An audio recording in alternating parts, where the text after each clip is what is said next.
Good afternoon, Southwest. Thank you for taking time out of your busy schedule today to attend today's forum.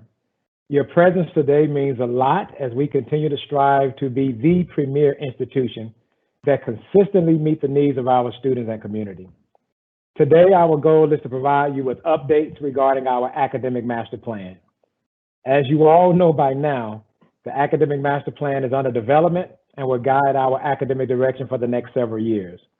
Through a plethora of conversations with faculty, staff, students, and even advisory members, we were able to identify 6 themes or priorities. The priorities are program process improvement, efficiency and effectiveness in operations, diversify our academic portfolio, enhance community engagement and collaborative partnership for student success, excellence in teaching and learning, and the last, enhancing student support and experiences.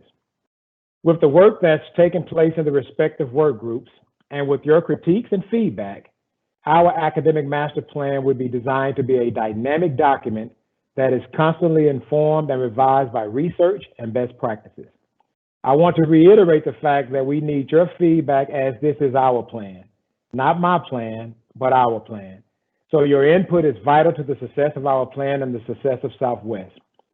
And even to share more about the magnitude of this work and the impact that it will have on our institution, I welcome our president, Dr. Hall, to share remarks. Dr. Hall? Thank you, Dr. Hooker. Appreciate that. Welcome. Greetings, faculty and staff. I hope you have had an enjoyable semester thus far, despite the challenges of the pandemic, of course. As I have said throughout the response, you have done a phenomenal job of pushing through this crisis, and your support for our students has not wavered. I cannot thank you enough for all you have done and are continuing to do. I also want to thank you for your commitment to Southwest's success. Your attendance here is just another example of why Southwest is the best college I have ever worked in my career. You never fail to step up to do what is in the best interest of our students and our community. And this gathering today and the work you are doing to help Southwest chart the path forward academically is yet another example of your dedication to excellence and student success. I thank Dr. Hooker for his outstanding leadership, as well as faculty members Raquel Adams and Dr. Derek Wheatley for stepping up to serve as co-chairs of this critical project. Developing an academic master plan goes beyond being a project. It is a movement. It will define who we are, what we do, how we allocate resources, and the results we achieve on behalf of students and the community well into the future. This is more than a critical administrative step. It is a defining moment, and I thank each of you for taking part and lending your wisdom, knowledge, and sweat equity to making this plan a reality. Know that I am confident that a stellar plan will be the culmination of these efforts, and I look forward to working with you as we chart an academic path forward. Thanks again for all you do and for being here today.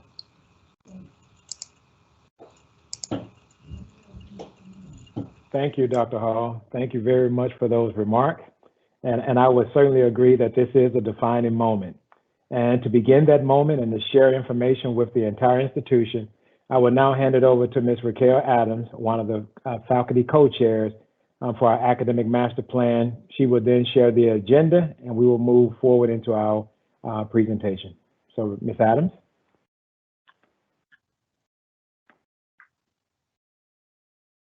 Hello, everyone, and welcome. Thank you so much for joining us today. My name is Raquel Adams, and I teach Introduction to Art and International Studies courses in the Communications, Graphic, and Fine Arts Department. I'm also an equity and inclusion practitioner and a teaching fellow for the Teaching Academy, and I'm so honored to be serving as the co-chair of the Academic Master Plan.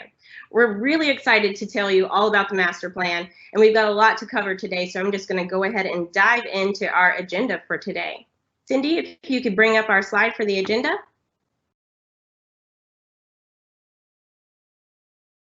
Thank you. So first, we're going to get an overview of the academic master plan. Next, we will talk about the introduction of the teams. We'll introduce you to the chairs, and they will give you updates from the work and the research that is taking place. We'll give you an overview of the Academic Master Plan's timeline, and then we will have time for questions and answers at the end of today's session. So please hold off on posting questions into the chat until about around 3 o'clock. We'll start that Q&A session, and then we will thank everyone for joining today and have closing remarks. Next, Dr. Wheatley is going to provide a description of the Academic Master Plan and its overall mission. Next slide, please. Hello, everyone. I am Dr. Derek Wheatley, Business and Legal Studies, specifically the admin program. Thank you for joining us as we give you the information concerning the Academic Master Plan. What is this? It is the college's, it is to reflect the college's academic goals and priorities. This plan, or movement, as Dr. Hall referred to it, provides a framework for analyzing the college academics and support program. The AMP will work to ensure our goals are in alignment with the college's mission and vision and its strategic goals.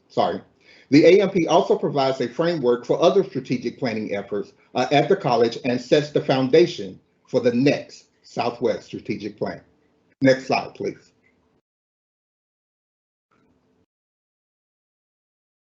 So as Dr. Wheatley just explained, these ideas for change come from you. So we have been meeting with all types of groups throughout the campus. Dr. Hooker was meeting with students, meeting with faculty members, and meeting with just about anybody who was willing to speak up, including students. And so as was explained, this is a plan of action that is coming from you. This is not a top-down plan of action. This is the beginning of a new foundation for Southwest Tennessee Community College. We've reimagined, we've worked towards achieving the dream. We won the Bellwether Award, pause for applause. So, but as we face one of the most challenging years ever for this college, this nation, and our world, I'm reminded of the lecture that I attended last night by Dr. Bettina Love, author of We Want to Do More Than Survive.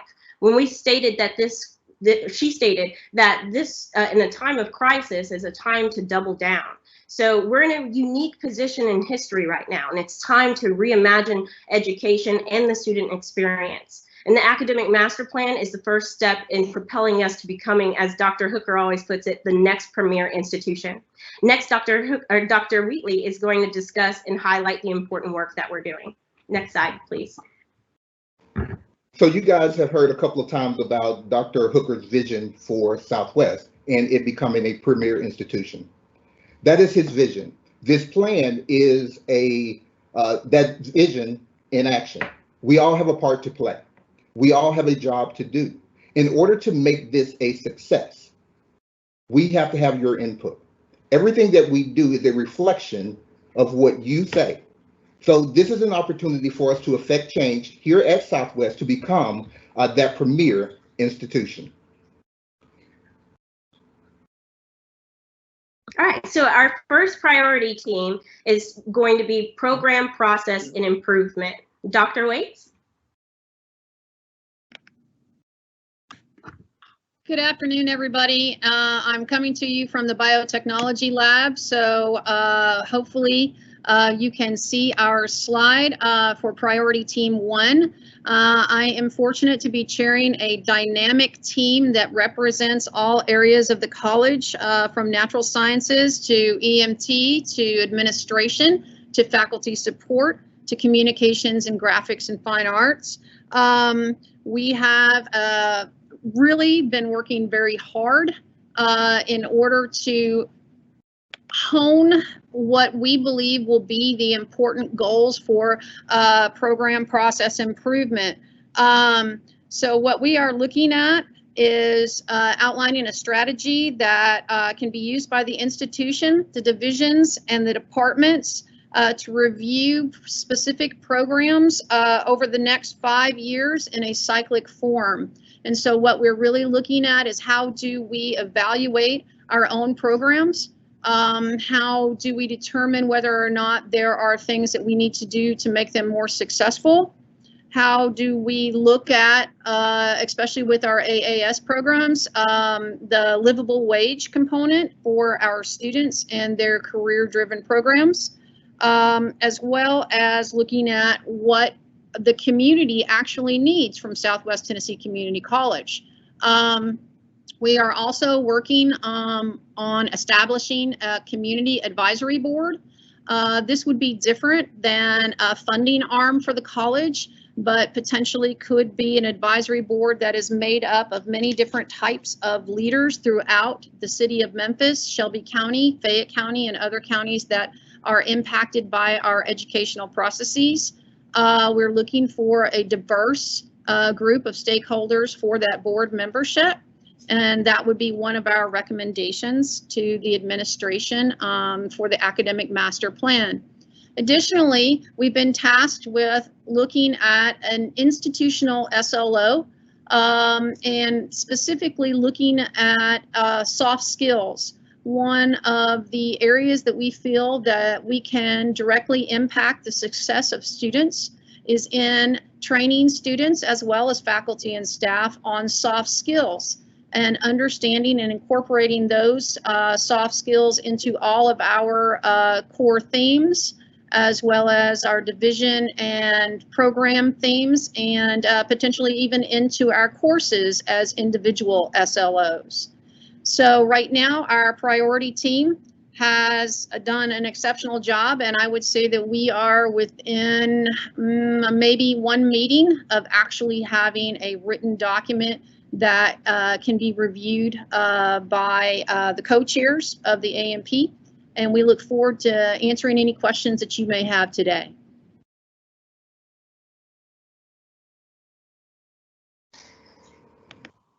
Next, we will have Priority Team 2, which is led by Dr. Merle, Efficiency and Effectiveness in Operations.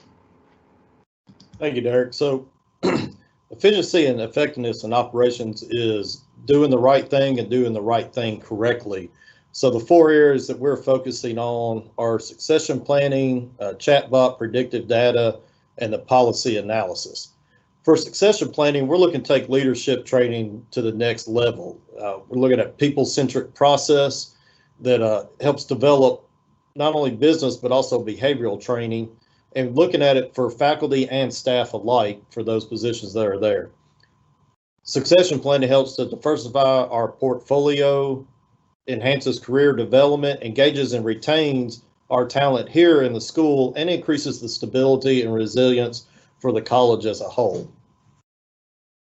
Next, we have Chatbot. Chatbot is a pre-loaded database that will answer general questions that some of the students or even faculty may have.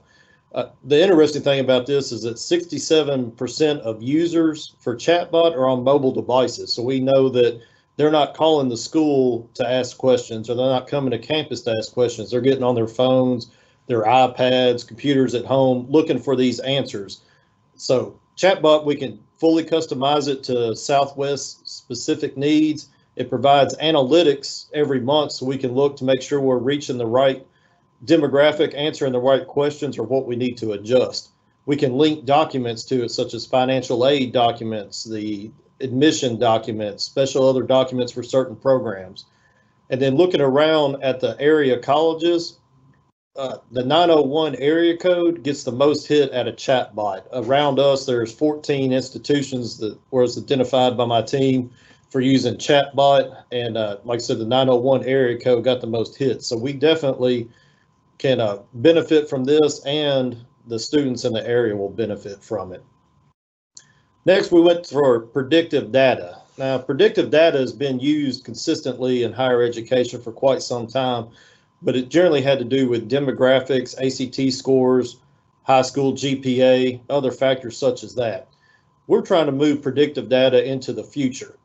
So with this, we're still looking at ACT and SAT scores, but we're going to break them down into their separate sections.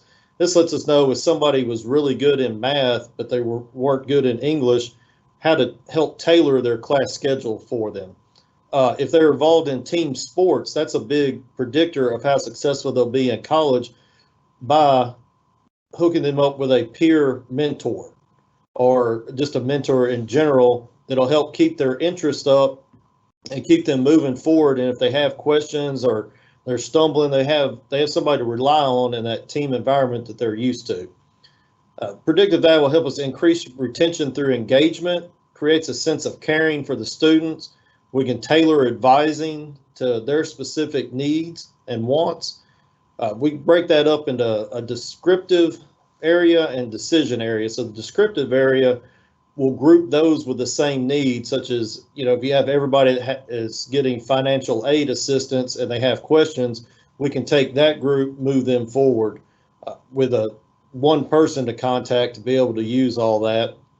Or again, for any other discipline, math, English, music, art, whatever they may need. And then the decision process, so that's where we get into assigning peer mentors. We can have tutoring, or if they already have an idea of what they want, we can help them with a career path and lay out, and again, tailor their advising to what classes they need. For the faculty, this helps understand class load, class need, and also if an additional class or a separate class needs to be added to the program. To do this, we need to understand what the data means, and not only what it means, but how to request and use this data properly, which is another area that was being worked on currently. Lastly, we have policy analysis. So every now and then policies need to get looked at again, revised. So that's where this stemmed from. And we've come up with, the team came up with identifying them. So we want to have a policy on how to analyze policies. I know that sounds redundant, but it is needed. We're going to be identifying certain policies that will get reviewed on a systematic basis, but also have a request for policies for those in the separate departments that know more specifically what is asked of them. And if they have questions, we'll have a way to get it formatted and get that question answered for them. There'll be a team, of course, that does the policy review. They'll follow the process, and then we'll have a separate review committee that will review the policy to make sure that it still is in line with institutional guidelines and that it meets the needs.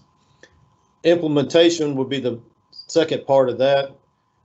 We need to reintroduce the policy by doing some training on it, and then enforcement of making sure the policy stays intact. And then, of course, evaluation, because we want to know the effect, the impact, and the consequences of doing the policy analysis did. And I'd like to say a special thank you to my team, because not only have they worked extremely hard, they have come up with some awesome presentations that maybe at some point in time we will get to share with you. Thank you for your time.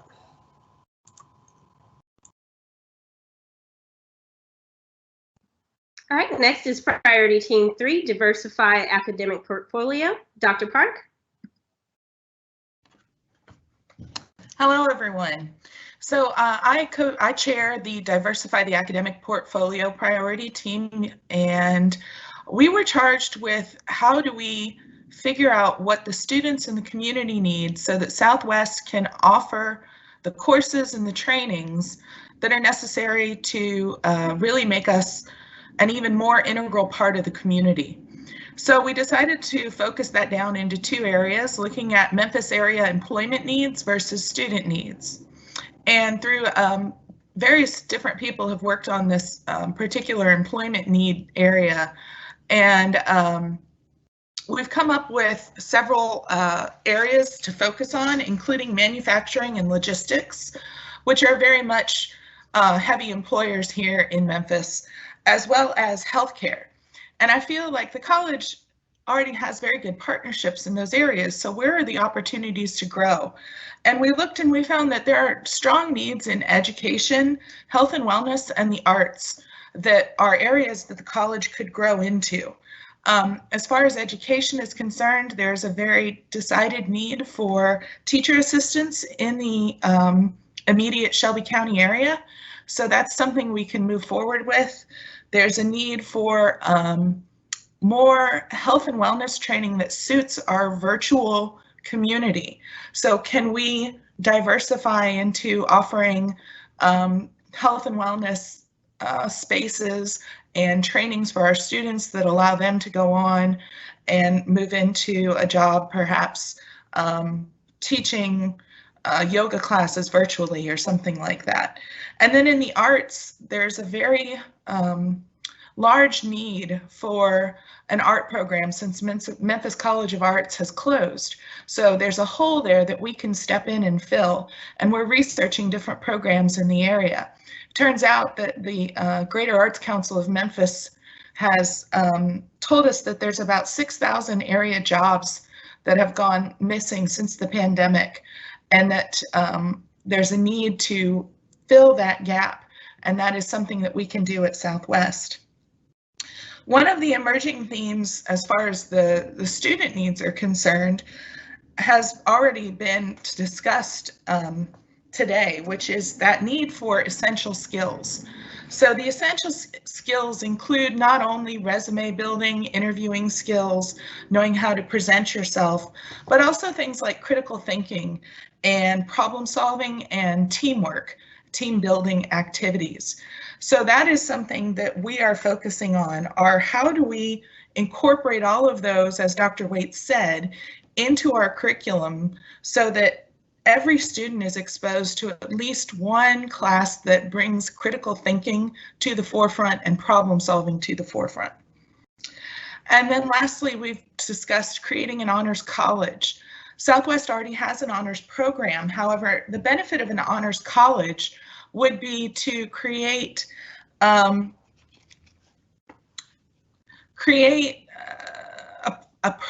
necessarily a program, but a micro environment on the campus that really significantly improves retention and graduation rates and serves a population of students that perhaps we haven't been able to reach yet to the best of our abilities.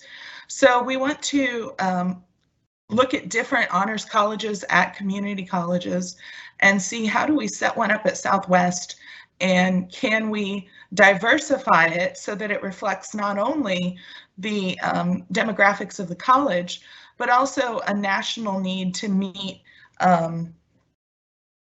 standards that are more inclusive as opposed to selective. When you think of honors, you always think of honors being selective. Well, how do we make that an inclusive process? So those are some of the things we're thinking about right now. We are still wrapping up our research portion of this project, and we will be moving into looking at how we implement these and coming up with implementation plans in the next phase of our meetings. So thank you. Priority Team 4 is led by Mr. Slaughter. Mr. Slaughter?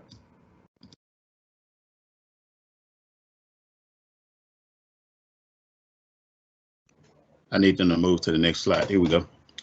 All right. I've been charged with, well, my group has been charged with enhanced community engagement and collaborative partnerships for student success. And what we've come up with was we chose these areas of focus because we have programs and some resources available that we can develop and enhance for more student success as well as community engagement. With the internship and apprenticeship, we are looking to make contacts with industry and build relationships that we can tailor to the needs of particular companies that will commit to either giving our students internships and apprenticeships that could lead to employment with that company, as well as enhance their employability with other companies through the training that they get between Southwest and the company that does the apprenticeship for them. We also just recently was asked to look into expanding our testing site, well, and so that we can serve not only students from Southwest, but students that need to come in and just take a professional exam, and as well as have a site to give professional exams for students here that cannot take it on this campus.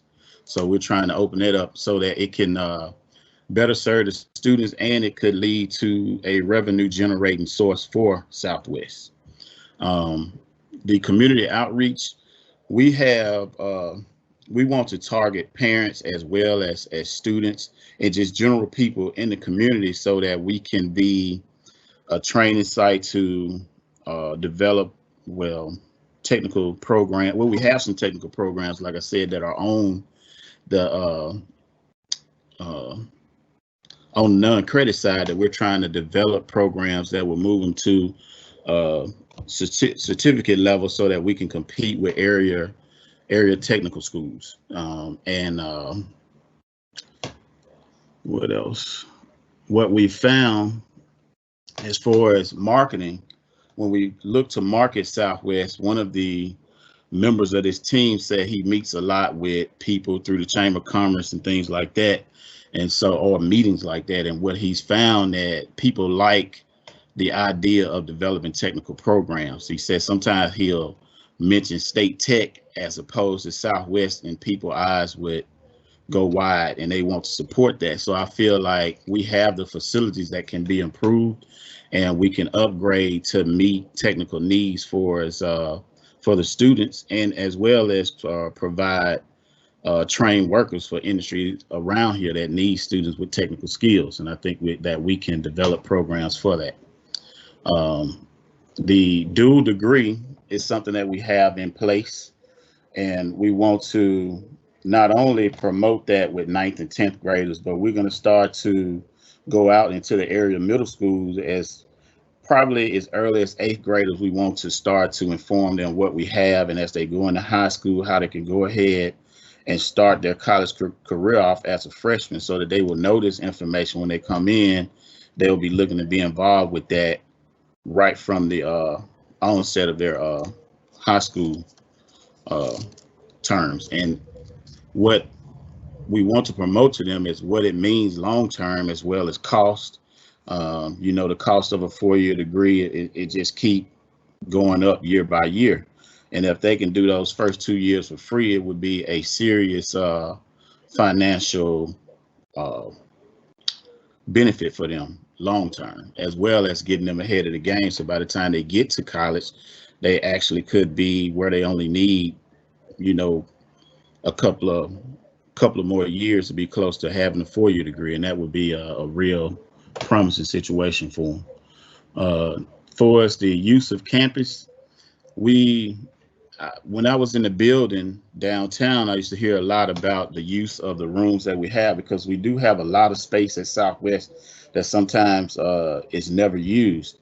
And so what we want to try to do is become a host for most of the programs and competitions that they have. Because when I was doing middle school, I found that the students were really into debate, and my middle school traveled and other schools came to our site. But I feel like Southwest could be a site to host multiple schools at one time, and we can use that as a time to give them tours and information guides as to what we can offer them, and it just be a recruiting event for us, so to speak, as well as helping the community is with a site that students can come and compete.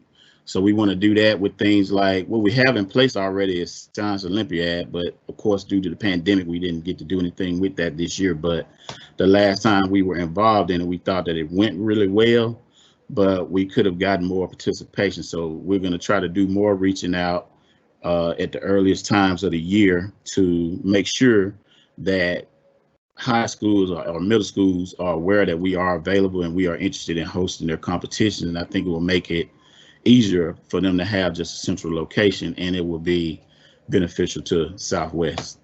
So those are the things that we're working on right now, and we should probably have a couple more meetings before we can have something down in a written format to start being reviewed as to how we would implement it. And that's what I have. So I'll be ready for questions at the end. Next is Priority Team 5, our largest of all of the priority teams. This is excellence in teaching and learning. We're going to start with the subcommittee that is chaired by Mr. Gibson. Thank you, Raquel.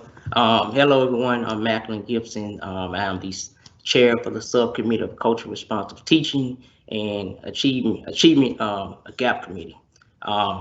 The first thing what we want to do as a committee, we want to get a clear understanding of what is culturally responsive teaching. As we discover as a committee, it is a teaching research practice that makes meaningful connection between what is learned at school and what the students experience in their life. So as a committee, we ask ourselves at Southwest, who do we serve, how do we serve them, and what kind of experiences outside the classroom has an impact on them inside of the classroom. As we look at our achievement gap, we want to look at things from an equity and inclusion standpoint, because at Southwest, we understand that we have a diverse student population. So we want to have achievement gap solutions that focus on diversity and race.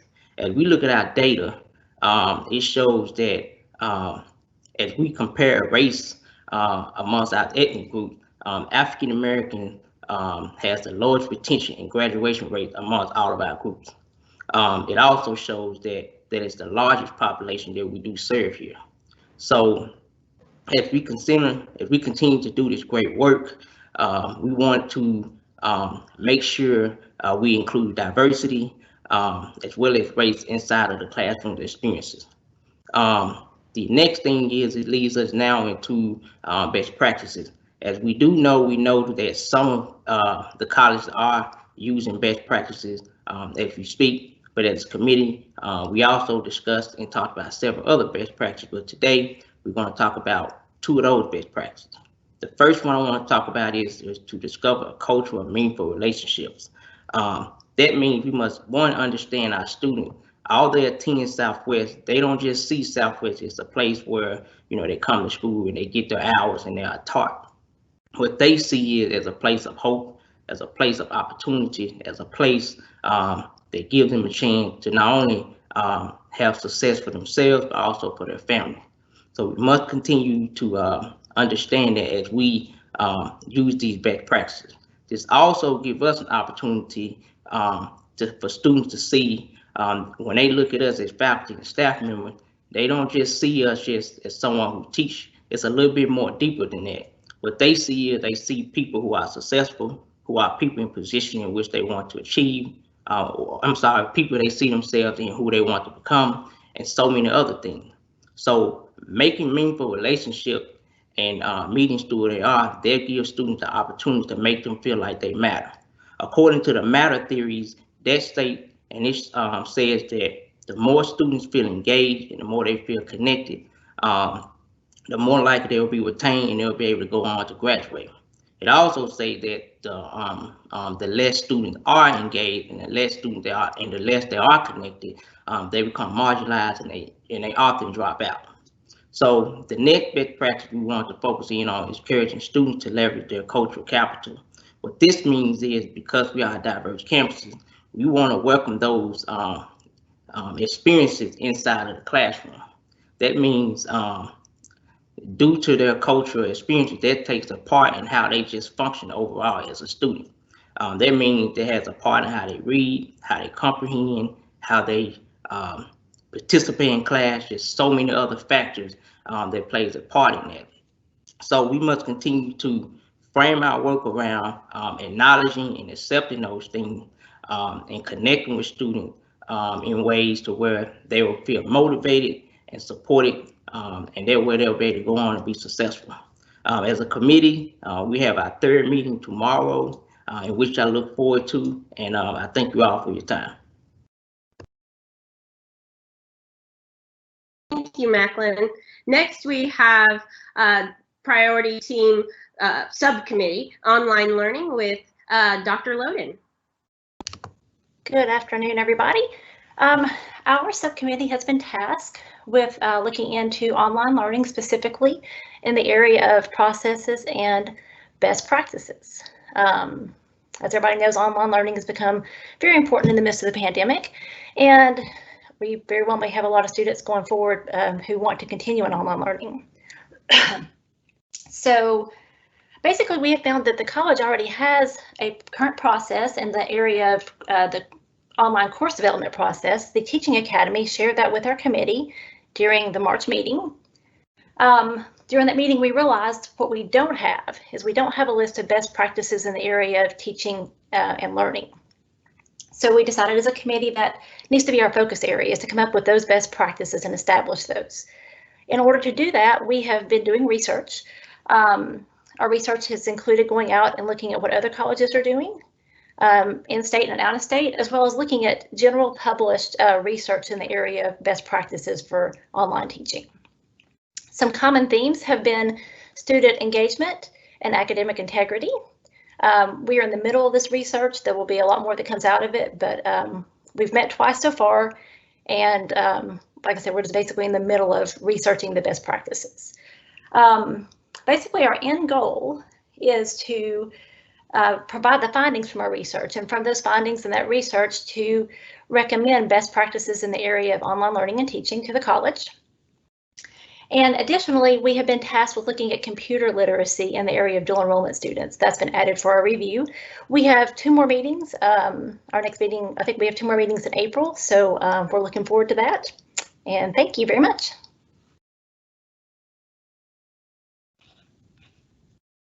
All right, next we have the subcommittee SLOs chaired by Dr. Daniels. Thank you very much. Hi there. As chair of this big, enormous committee in teaching and learning excellence, I recognize all 3 of the subcommittees address important issues, and they all belong rightly in the academic master plan. But of all of these things, for some reason, assessment is the point about which, well, the accrediting bodies like SACS tend to ask the most questions. So, as our subcommittee is discussed in detail, assessment has to take place on several levels. Now, what is that? It's making a judgment, right? Assessment means judging something. Program level assessment, you've heard a little about today in process 1.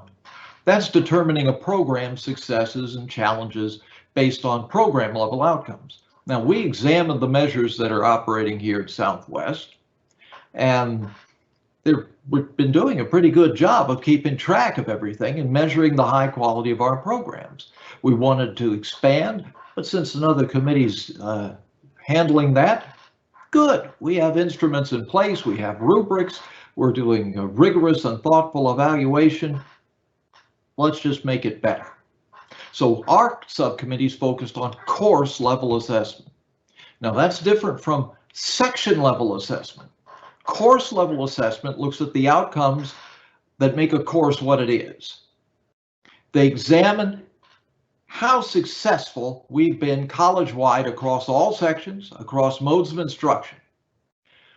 Following the principles of academic freedom and shared governance, this process involves the content experts, that means faculty, me, you, assembling the information and making that judgment about how well the course meets departmental goals and expectations, and how it fits into programs that it's designed to fit into. In our review, we learned that we may need to provide some guidance regarding, well, how to define, analyze some of the course outcomes. As we look at best practices for defining and assessing these outcomes, we see, for example, the college needs to make sure that each course's outcomes are broad enough that they're few in number. You can't have 90 outcomes. But they got to be worded in such a way that they clearly identify what we're teaching in that course. Part of defining outcomes properly will deal with wording the outcome statements so the outcomes are measurable and so that our present instruments of measurements make sense. We're already measuring the outcomes, right? But we're not always keeping track of everything that we do. Assessment of course outcomes may require sometimes the full-time instructors who teach the course collaborate in making their judgment. It can't just be, say, me for Math 1530. It's got to be all of us who teach it, the department. These are things that show up frequently in the best practices literature, in academic journals, and in the practices of the colleges that we're looking at as a subcommittee. The subcommittee intends to produce, as part of all of this, a list of tips or guidelines for identifying course outcomes, for making sure that they're measurable. Right? You can't have an outcome that says student knows something. Well, wait, we're getting into their head. Student likes something. All right, that's the outcome. They have to like it. In math, that's not happening, right? If they don't like it, they're not going to like it. But a measurable outcome would be something like demonstrates an understanding of how this particular item is used, and you test on it. Okay, so we intend to recommend that departments assess our courses and assess them regularly and systematically. Basically, what we mean is every year or every semester, even depending on the course. Why? This is going to make it easier for our chairs and for our administrators to pull all that information together when it's time for accreditors to visit. Otherwise, it's like we do 5 years of and then, yeah. No, we should be gathering this all the time as we make decisions. Finally, we intend to provide a sample rubric and other information so that when the departments do all these things, they'll have an idea what we mean by assessing outcomes without suggesting that everybody do all that research themselves, which would kind of be ridiculous. That's what we're here for. So you can tell by my voice, I'm actually kind of excited by this because we're learning a lot from it, and we're going to keep learning a lot from this, and it's going to help us as we move forward. That's what our subcommittee has been doing. Since we'll be taking questions later, maybe you'll have some for me. So I yield the floor back to you, Madam Chair, and let's see what's coming up next. Priority Team 6 is led by Ms. Jackson.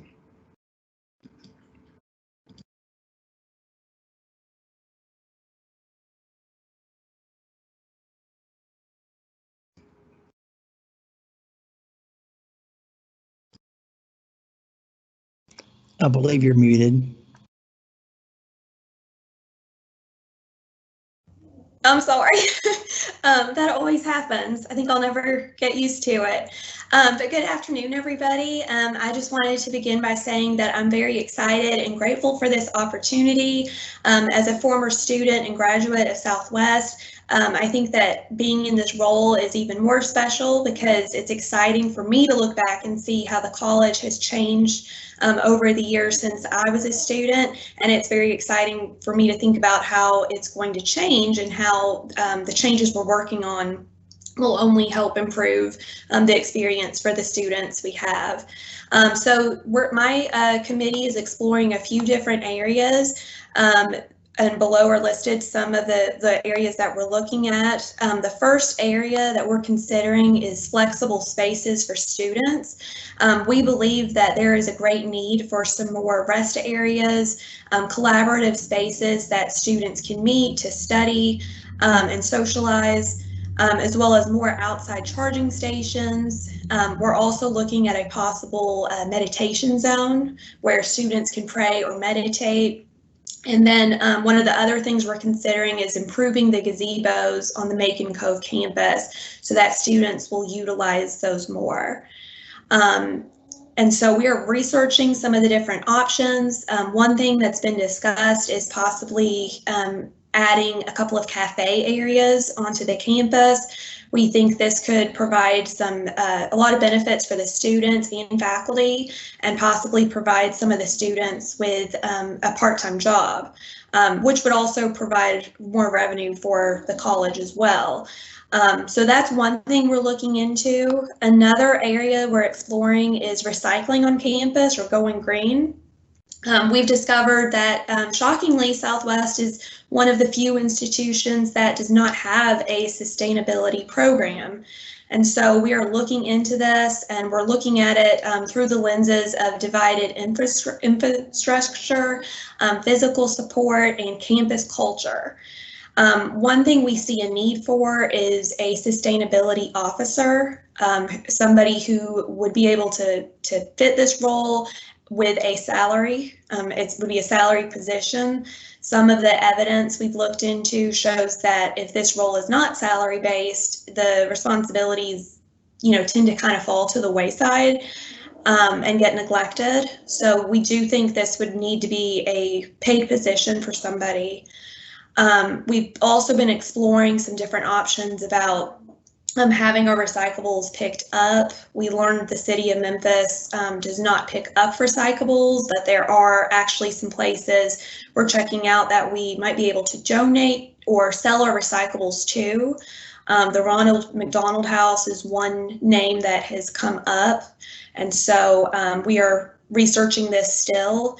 And then another thing we've discovered is that many institutions are implementing something called a green fee. And this is a fee that ranges usually between $5 and $10 and does not typically exceed $10. That this is a fee each student pays in the fall and spring semesters.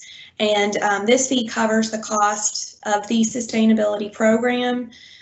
So that's how we'd be able to afford it. TBR has more information that we're also investigating, but they do have some information on this fee. The next area we're looking at is the chat box. And so some of my committee members have joined forces with some of the committee members from priority team number 2. And so they're looking at this chat box that would field student questions and provide those immediate responses to students.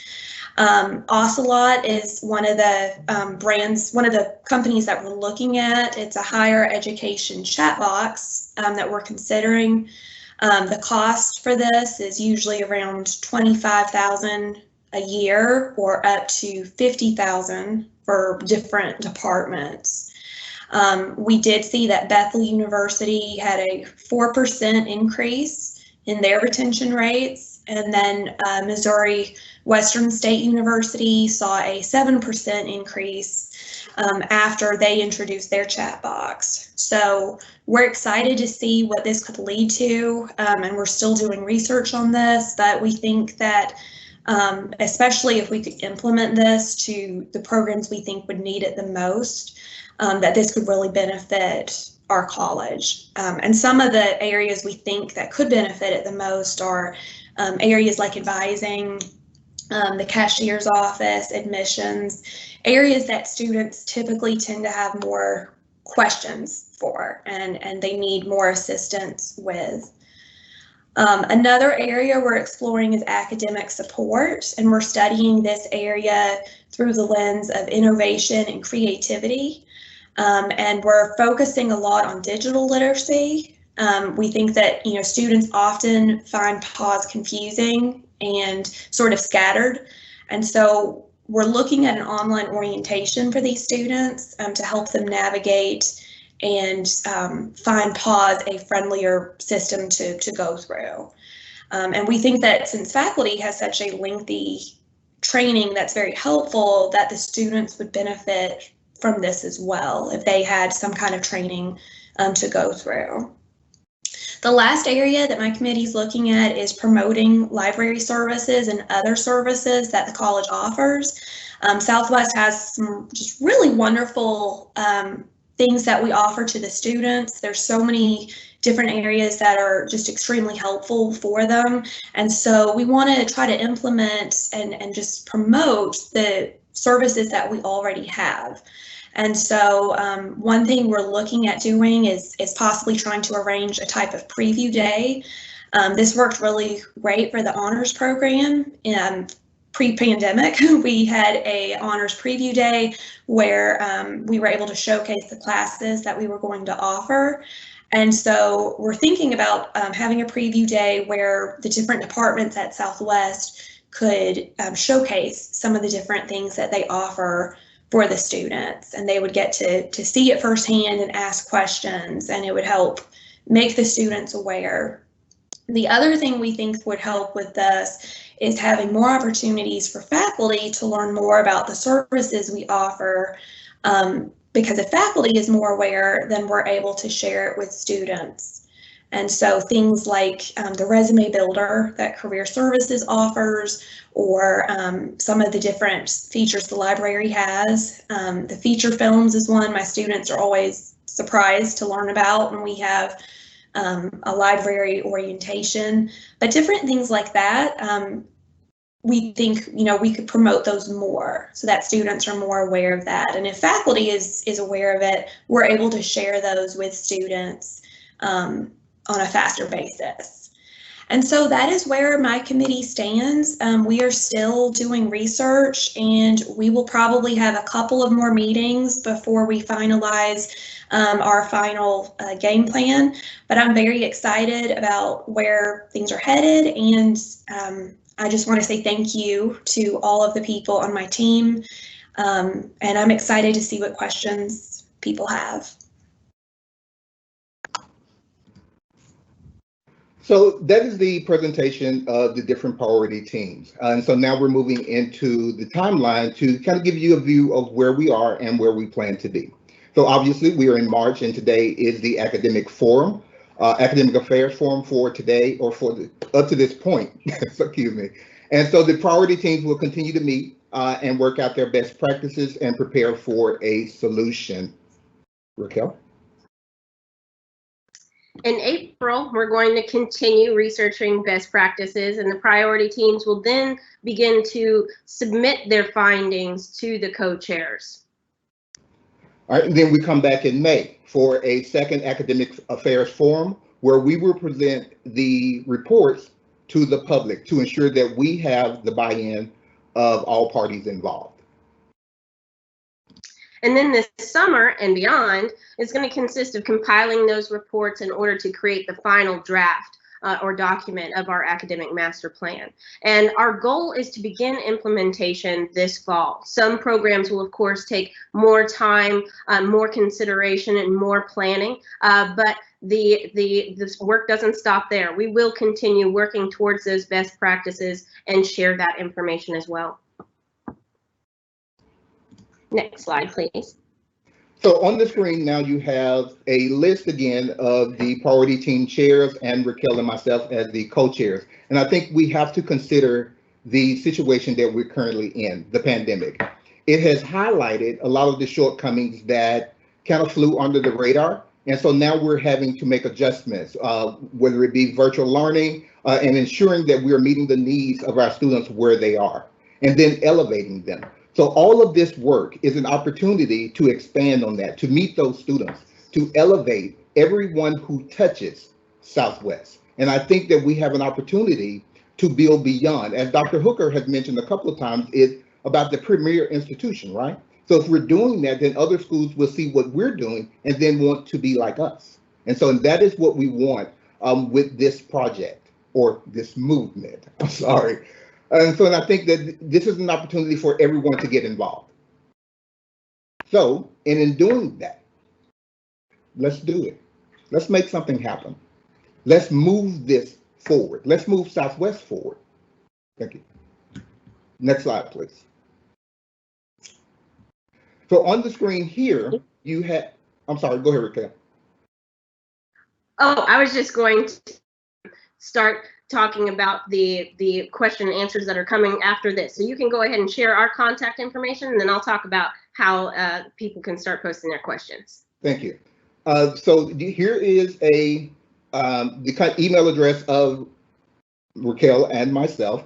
And so that if you have questions that go beyond the Q&A that we're about to start, you can email us, and then we can get you a response. The plan is to make sure that we address all of your questions, but anything that we don't know. This is a work in progress.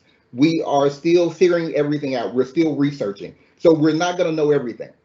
So in that spirit, we want to make sure that you can get in contact with us. Additionally, there are some of you who want to be involved now. You're just getting exposed to all of this, and you want to make sure that you participate. So we are looking at a review team that will, after the work has been done, then you guys will come in and make sure that what we are doing is appropriate. If you have comments, questions, or suggestions, you can share them at that part, and then make sure that everything is up to standard. Thank you. All right, so next, let's go ahead and open up the Q&A. So I invite everyone to find the chat and begin to type any questions that you might have for us, and we're happy to provide some answers.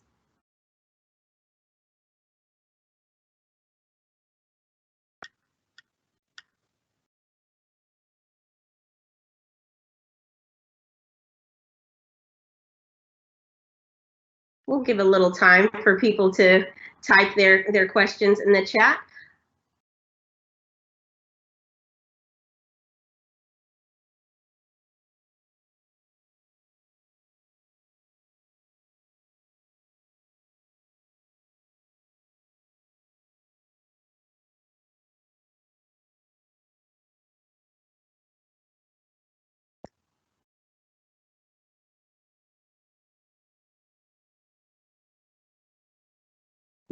So the first question is, have any of the groups found a way to get faculty all to buy in?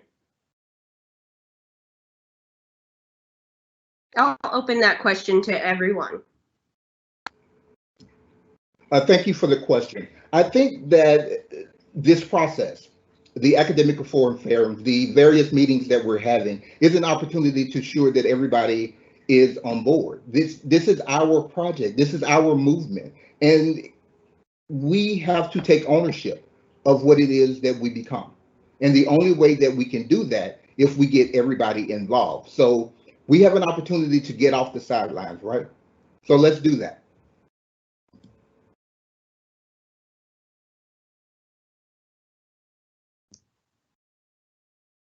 Next question is, will the cafes also be added to the Union campus?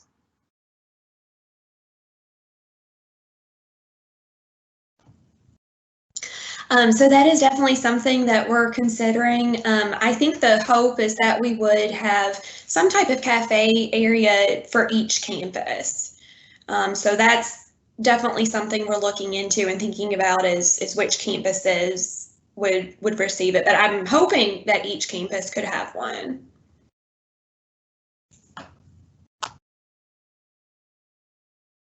All right, next question is, what programs are in the master plan? And I'll direct that to all once again. Raquel, I'll be happy to answer that. All programs are in the master plan and any new programs that we can think of. I think we have to understand that what we want to do is take the programs that we already have in place, evaluate those, see how we can help students be more successful, as well as determining whether we're meeting the community need, providing for livable wage, putting essentially out the best product that we can as far as student success is concerned. So all of our programs are under review, and that definitely includes the AS programs, AA, AAS, and certainly our certifications as well. I know that Dr. Park will probably chime in that it's also going to need to include those future programs. Yes, definitely. We are, including all programs in what we're looking at, and really what we're tasked with in my committee is what else can we bring to the table? How else can we better serve our students in the community in what we're able to offer them academically? So that everything is on the table literally right now. All programs at the college are being looked at, as well as anything else we can add to it. Is there a need, and can we substantiate that need? And if so, we're going to recommend moving forward with it. Thank you. All right, let's go ahead and move to the next question. The next question is, it has been on our radar to ask if our testing center would become a Pearson VUE testing location, which would greatly benefit our early childhood students and our high school collaboration in early childhood. It sounds like that would be a good fit in Team 4. Should I email the team leader? Can I chime in on that real quick? Yeah. Okay, so I believe they're talking about the this is something we have talked about in my committee, becoming a testing site for the PAIR-PRO test, which is for teaching assistants. And so that is something we're discussing, is becoming a testing site for different educational tests to help meet that need in the community, and also offering prep classes for those assessments. Thank you. All right, so what was one of the interesting things you learned during your initial research? Do we have some comments from our chairs?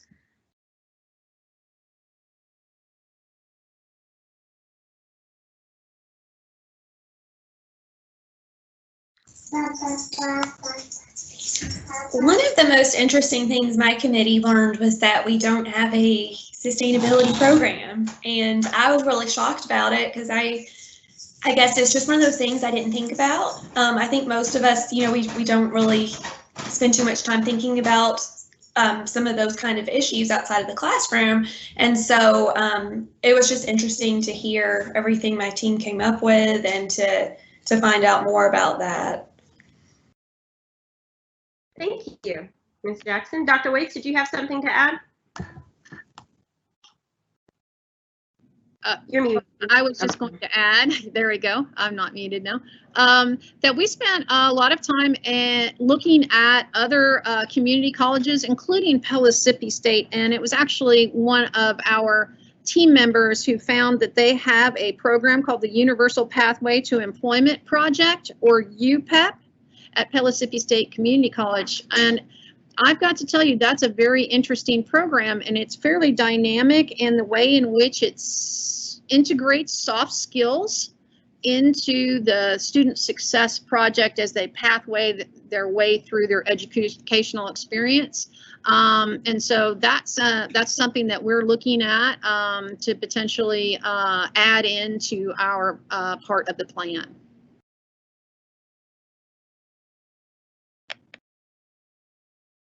Thank you. Next question is, my question is about best practices. How do we differentiate between disciplines? A best practice in, say, English might be a terrible idea in accounting.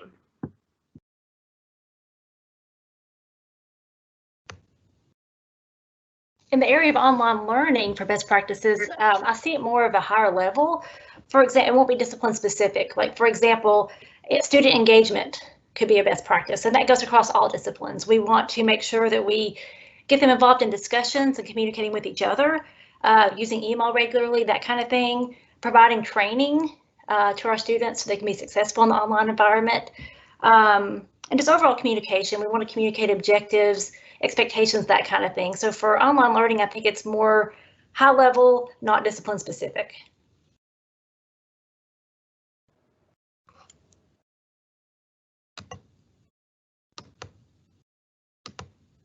Dr. Daniels? Yes, looking at assessment, there are some best practices that are across the board, but then they sort of differentiate when you get to what the individual departments are doing. So for instance, they'll say, when you're measuring an outcome, it's good to use multiple layers of assessment. So, but that could be in math, quizzes and tests and a final, but it could be in another discipline, labs, right? Labs and discussions. It could be in another discipline that reports are involved. Okay, so the details always differ from department to department.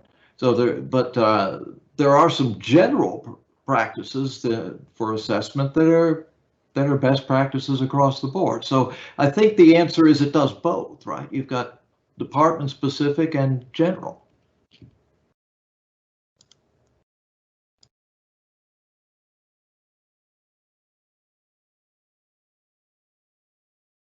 I was muted that time. There's a question about if we will share a copy of the presentation, and definitely we'll make sure that that gets out to everyone to view.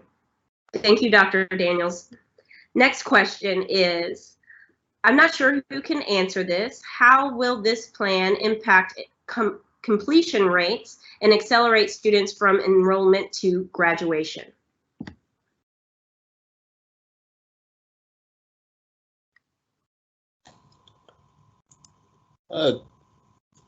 So I think that's where predictive data comes into that. Talking about completion rates, so we're looking more at what the student actually needs, and then what are their strengths versus their weaknesses, generally, than just a generalization of, hey, they come from this location, you know, this scores are going to be this. And moving forward, one thing that we've identified talking with other faculty members is that sometimes through advising, they may think they come into the college wanting one thing, and then they change their mind, but they don't ever go back and change their major or go back and get re-advised. So they end up in classes that don't lead them anywhere towards what they want to do. So again, with the predictive data, we can plug their interest into that, and it kind of keeps up with them as they move along. So if they start straying off course, we can intervene quicker and go, hey, you know, do you realize you're going off this way? And it could be, no, they didn't, or, oh no, I changed my mind, I want to do this. And again, we can just simply help them realign their goals and keep them moving forward so that they reach that graduation goal quicker. Thank you, Dr. Morrell. Next, we have a question that says, how have you gained student feedback and how can students get involved in future planning?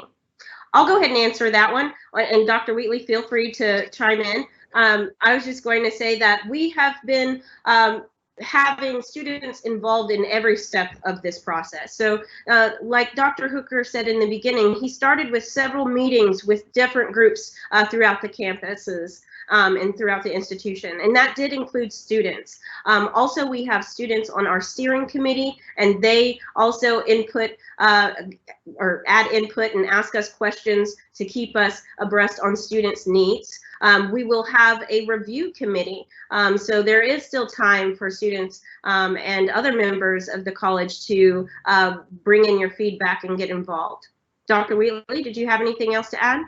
Thank you. I was going to talk about the steering committee. The first meeting that we had with the steering committee where we presented them where we were, it was insightful because a lot of the comments that we got were from the students, and they were asking hard questions on how this is going to impact this plan. And I think that having that input and then the buy-in of the faculty gives us an opportunity to have a larger impact on those that we serve. Yes, the students definitely keep us inspired. So thank you for your feedback. All right, so the next question is, oftentimes we look at things we don't do well, but we should also celebrate our successes. What are some of the areas that we are doing well in regards to the AMP? The way that we can better see where our weaknesses are.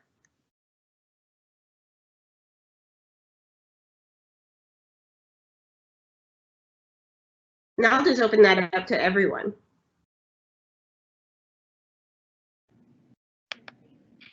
Raquel, I'll jump in there. I honestly think that one of the best things that we can do with our academic master plan is to have affirmations as well as recommendations for improvement, and that if a program is dynamic and is really doing exceptionally well, then that should show up in that data portion in the student success and their eventual retention and graduation.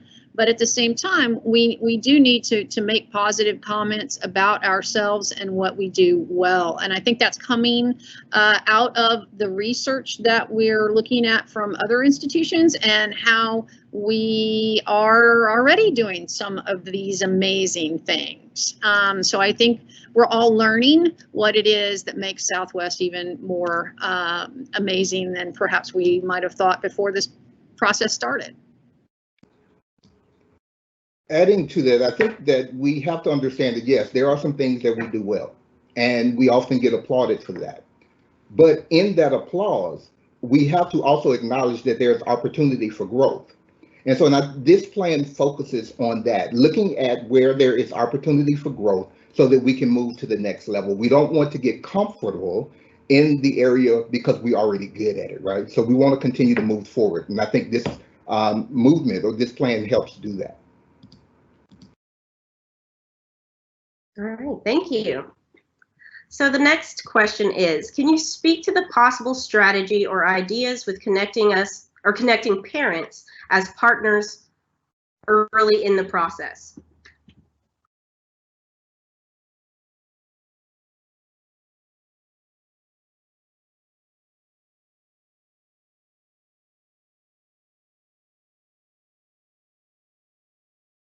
I think we had a particular team that was focusing on that, but we can open that up to the floor as well.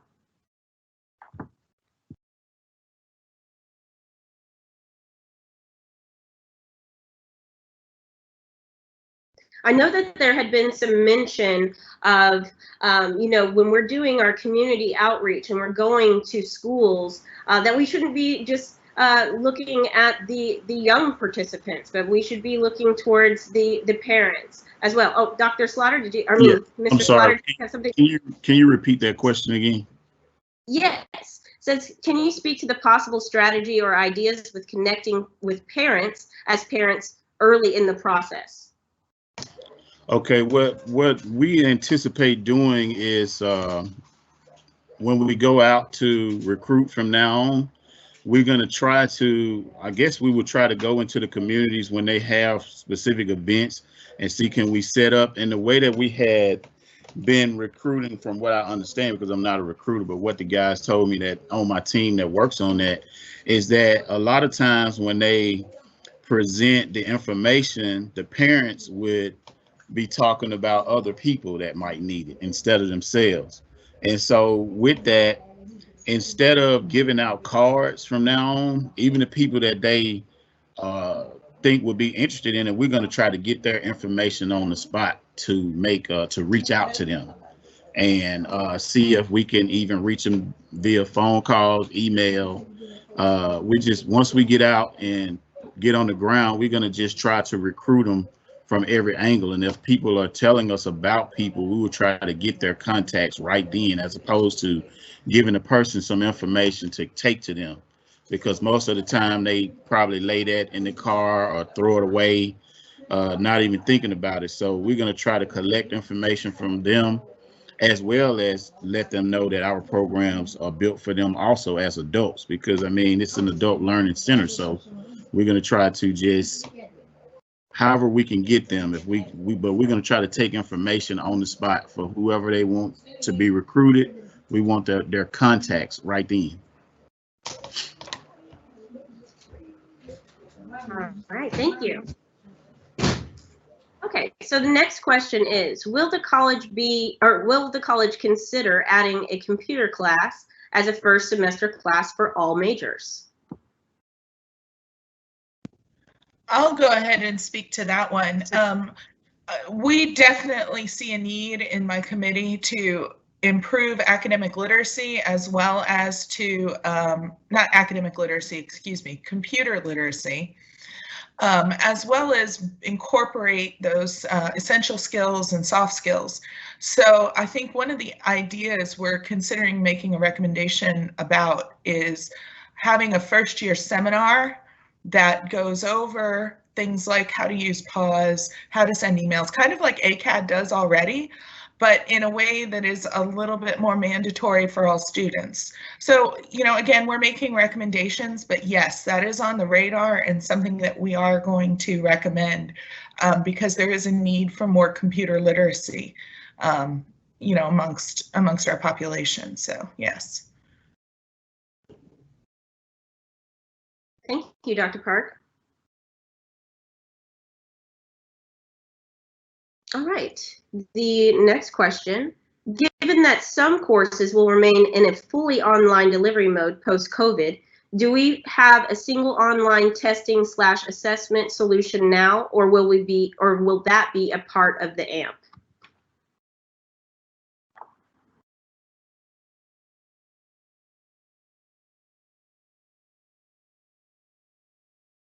I think that would be for our teaching and learning team.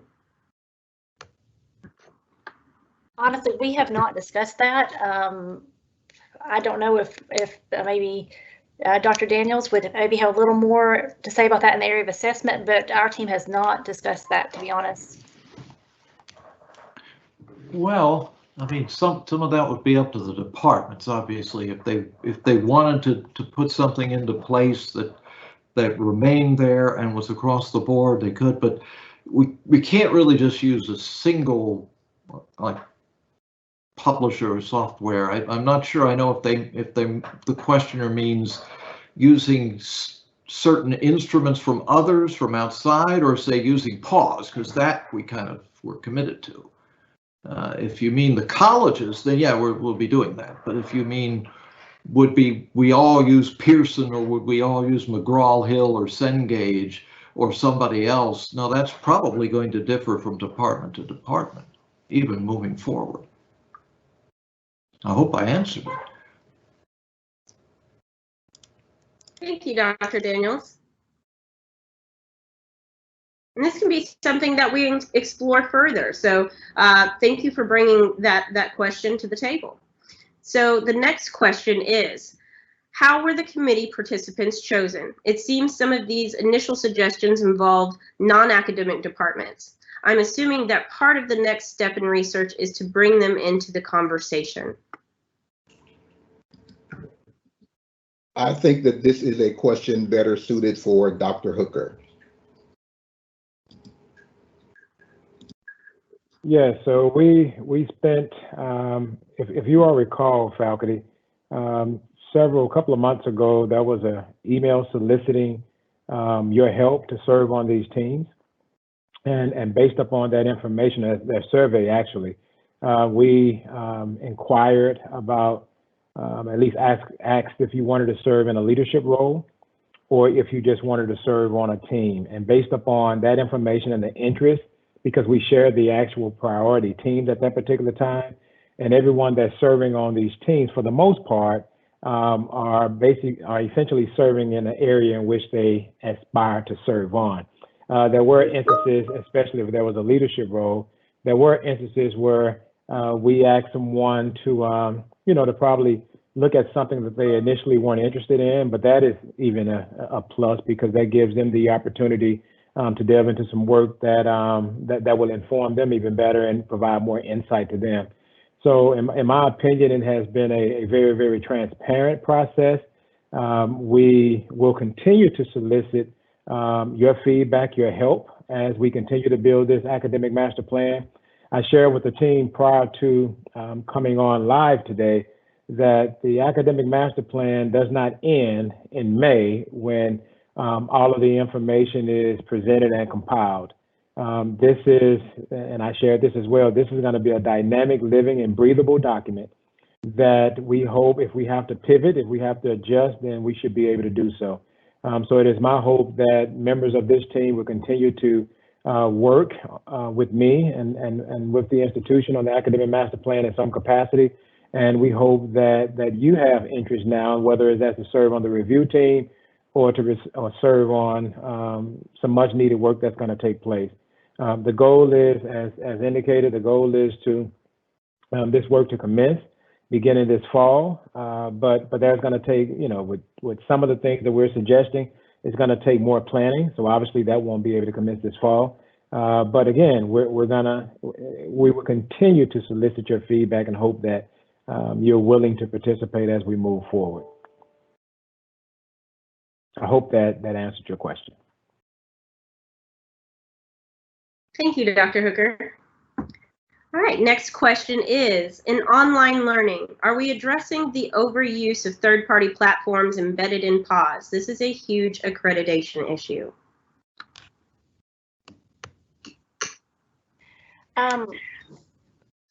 We have not addressed that in our committee yet. I just jotted down a note to discuss that with the committee.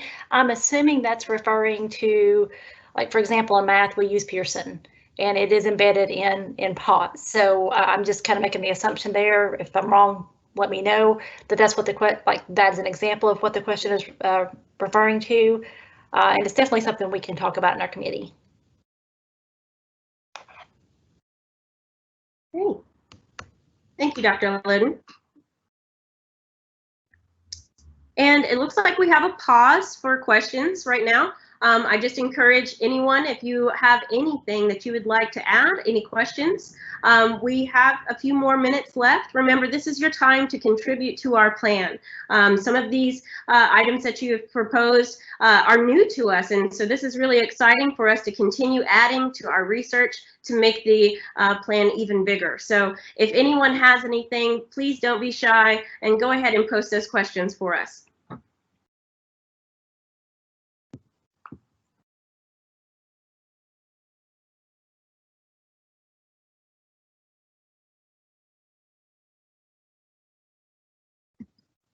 All right, we have another question. For the online program, will a preview of the specific course be considered? As Dr. Daniel said, all courses are unique.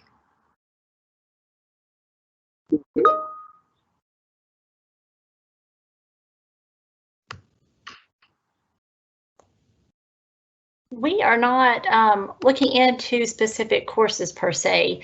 We are really just looking at overall best practices from the high level, not going into specific courses at this time.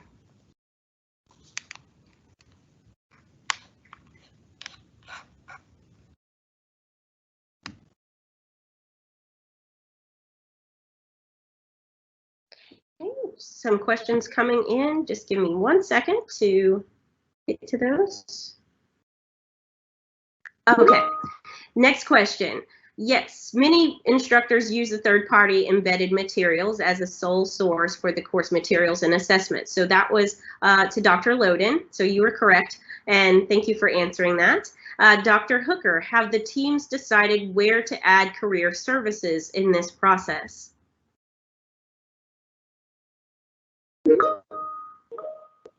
I'm not sure. Keep in mind that the teams have been together just 1 month, actually. So I'm sure in some of the respective priority teams, this has been mentioned, and it is certainly something, and if it hadn't been mentioned, it is something that we're going to capture today. So again, it doesn't end today, so we need your feedback. So continue to, if there are things that we have not addressed, or if there are focus areas that were mentioned today that you believe that we need to add, please give us that information. Please give it to us, because it is our intent to address as much as we possibly can. But at the same time, the teams are challenged with trying to figure out what to focus on. There's so much that we want to do as we sort of reimagine Southwest. There's a lot that we want to do, but we do understand that we've got to hone in and focus on those things that's going to meet the needs of our students, that's going to meet the needs of the community, and then take Southwest to the next level. So we're hopeful that that's one of the things that will arise from this academic master plan. But with 1 month in, I'm hopeful that that is something that we'll talk about. But certainly when we provide our final draft, or not draft, but the compilation of the recommendations, and then in our academic forum in May, I believe, I can't think of the date right now, but it's early May, that we plan to share exactly where we are at that particular time. But again, we will continue to adjust, revise, and adapt as much as we have to. Thank you, Dr. Hooker. All right, another question. Do we have funds set aside to implement these items proposed? That is a very good question. I think, as we entered this academic year, there was a $10 million shortfall. You've probably heard from your respective managers that we're hopeful that we can utilize CARES funding in a way that we weren't able to use it initially. So we're learning as an institution more. We're right now, we don't know exactly what enrollment is going to look like this fall. So that is something that we will share more as we know. But at this particular time, we do realize that some of the things that's going to be presented or recommended in our academic master plan, there's going to be a cost associated with that. So as a team, we'll work to see what we can fund, what we can do now, and what we could potentially, push on the back burner and look at a later time. But yes, we know that a lot of this is going to require some funding. Thank you, Dr. Hooker. Raquel, we got one other question that was just texted to me. And okay. This question would be focused for the team doing CRT and achievement gaps. The question is, where is equity embedded in this process?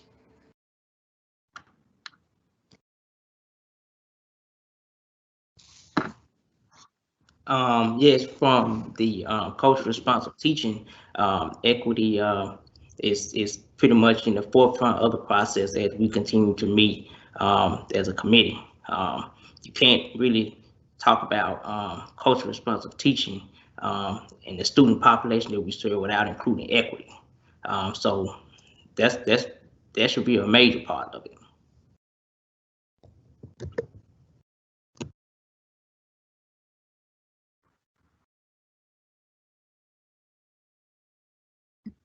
All right, thank you. And it looks like that's all of the questions that we have. We have about 5 minutes left. So if you have any last minute questions, you can get those posted now. Otherwise, let's see here if we have any coming in.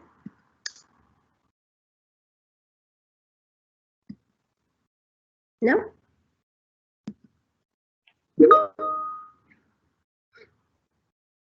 Well, Raquel and Dr. Wheatley and the entire team, thank you for your time today and presenting this information to the college. One of the key components of building an academic master plan is being transparent to make sure you all know what we're doing and to clearly show that your feedback and input is being considered, and the goal is to build a plan to, again, allow Southwest to make those next steps forward. This is a very, very exciting time. We've heard Dr. Hall say this movement, because this is an opportunity I think the last 5 years, we've utilized ATD and we've made an enormous amount of change using ATD. We've provided, addressed numerous services, wraparound services for our students. So now this academic master plan allow us to get into the meat of what we do, and that's teaching and learning. So this academic master plan is essential for our progress.